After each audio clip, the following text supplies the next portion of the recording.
Ассалаумағалейкум достар, сіздер Доп дауысы каналындасыздар. Біздер бүгін Қазақстан Премьер Лигасының 5-ші турына обзор жасаймыз.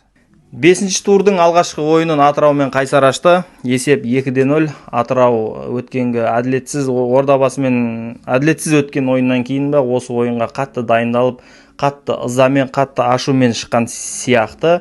Есеп 2-0. Ойынның 72-ші минутында Хвалько есепті ашса, ойынның 94-ші минутында Қалмұратов пенальтиден есепті еселеді. Атырауға келетін болсақ, Атырау өте жақсы бастап жатыр сезонда. 5 ойын, жеңіліс жоқ. Айта кететін болсақ, тренердің жұмысы, тренердің қойған мақсаты белгілі болып тұр. Өйткені ол Европа көрген. Чебурин сезон басталуына 4-ақ күн қалған кезде команданы өз қолына алған. Жанкүйерлерге жақсы көңіл-күй сыйлауда. Ал Қайсарға келетін болсақ, Қайсардың соңғы ойындары өте көңілден шықпайды, көңілсіз ойнап жатыр. Жанкүйерлер қатты ашулы, қатты ызалы.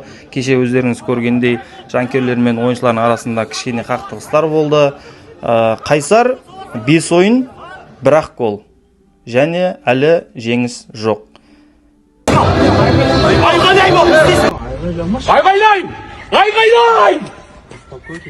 Бесінші турдың топ ойындарының бірі Тобыл Қайрат. Есеп 1-1. Ойынның 5-ші минутында Маричкин есепті ашып еді, бірақ офсайд болғандықтан гол есепке алынбады. Көп ұзамай Тобыл ойыншысы Миланович ойынның 13-ші минутында есепті ашып өз дегеніне жетті.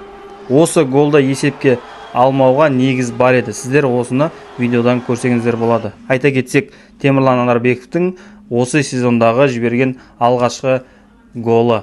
Қайратқа келетін болсақ, Қайрат өз жауабын ұзақ күттірген жоқ. Қорғаушылардың қателігін ұтымды пайдаланған Дастан Сәтбаев есепті теңестірді. Біз ары қарай осы голдар сериясын көреміз, жалғастырамыз ба деген ойда едік, бірақ екінші тайм басталғалы біз тек қана сары қағаздар көрдік. 5-ші турдың орталық ойыны Астана Ордабасы. Есеп 1-1. Ойын Ордабасының дегенмен нақтылай кетсек, диктовкасымен өтті десек те болады.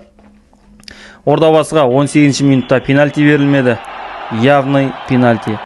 Дегенмен де Ордабасы мұңаймады. 77-ші минутта жас талант Ордабасы ойыншы Жаслан Әмір есепті ашып, Ордабасыны алға жетеледі.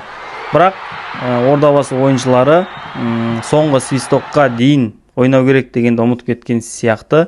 Соңғы 15 секунд қалғанда Астана есепті теңестірді. Нақтылай кетсек, Ян Вайровский есепті 1-1 қылды. Негізі 91-ші минутта Әлібек Қасымға төреші тарапынан қызыл қағаз көрсетілу керек еді. Сол қызыл қағаз болғанда голда болмас еді. Төрешілердің қателігі бұл небәрі 5-ші тур. Бірақ әр тур сайын төрешілердің деңгейі көрініп келеді. Әр тур сайын әр түрлі қателіктер, әр түрлі эпизодтар болып жатыр. Осы себептен шығар біздің Қазақстанның төрешілерін үлкен додаларға, үлкен әлемдік турнирларға шақырту алмайды. Біз Ордабасының жанкүйерлеріне, яғни Техас Фансқа алғысымызды айтамыз. Техас Фанс неткен деңгей кеше Астананың стадионында үлкен шоу көрсетті, үлкен деңгей, даже Шизаның өзі барған. Шиза Техас Фансқа қосылып, Ордабасыға қолдау көрсетті. 5-ші турдың кезекті ойыны Жетісу Елмай арасында өтті. Ойын бір қалыпты, тең жағдайда өтті десек те болады. Дегенмен де ойынның 88-ші минутында Роман Мұртазаев пенальтиден ойын тағдырын шешіп кетті. Роман Мұртазаевқа келетін болсақ, өз праймерасында осы сезон басталғалы 5 ойында 4 гол салып, бір нәтижелі пас көрсетті. Алаң сапасының төмендігіне байланысты екі командада өз ойын өрнегін 100% көрсете алмады. Дегенмен де біздің Қазақстан Премьер Лигасының басты проблемаларының бірі бұл стадионның, алаң сапасының төмендігі. Қазір жағдайда жеке инвесторлардың келуімен бұл проблема шешіледі деген ойдамыз. Қазақстан Премьер Лигасы кезекті ойын 5-ші тур.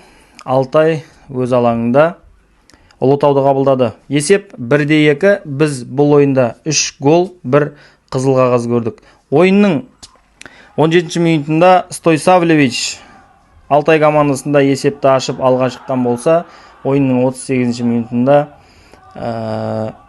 Малик Айдар есепті теңестірді. Бұл ойын өте жақсы өтті, өте жоғарғы деңгейде өтті. Ойынның 89 минутында Ұлытау ойыншысы Мартин Анане Ұлытауды алға шығарып, жеңіс сыйлады. Алтай командасы премьер-лигаға өткелі жеңістің дәмін татқан жоқ, әлі жеңіске жете алмай келеді. Ал керісінше Ұлытау Нұркен Мазбаевтың командасында 2 сенімді жеңіс бар. Турнирлік кесте бойынша Алтай 14-ші орында болса, ал 7 киелі сан деп Ұлытау 7-ші орынға жайғасты. Келесі ойын Қызылжар жеңіс, есеп 4-0. Берталиттің бенефисі немесе Берталит атындағы матч деп айтуға болады. Қызылжар бұл ойында 4 гол салды.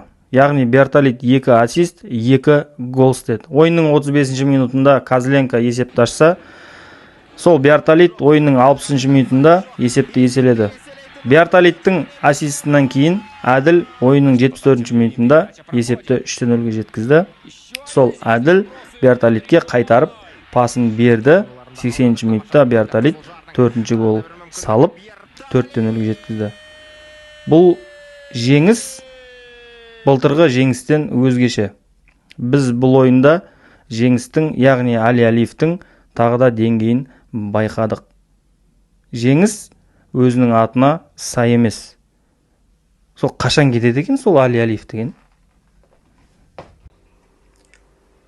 Ақтөбе Каспий, есеп 1-0. Ақтөбенің жеңісі. Ойынның 45 минутта жалғыз голды салған Артур Шучиначев ойын тағдырын шешті. Негізі мен бұл ойынға емес, жалпы екі командаға тоқталғым келіп тұр.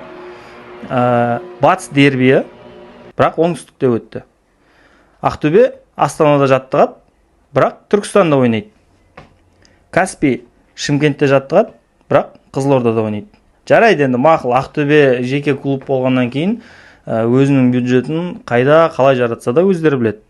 Ал Каспий деген премьер-лигаға керек па негізі? Инвестор жоқ, стадионы жоқ. Кешегі жаңалықтарды естіп жатыр, жалақыларын кешіктіріп жатыр. Жалпы бұндай команда Ақтау қаласына керек па? Сонымен жалғастырамыз. Қазақстан премьер-лигасы 5-ші тур кезекті ойын Оқжетпес өз алаңында Ертісті қабылдады.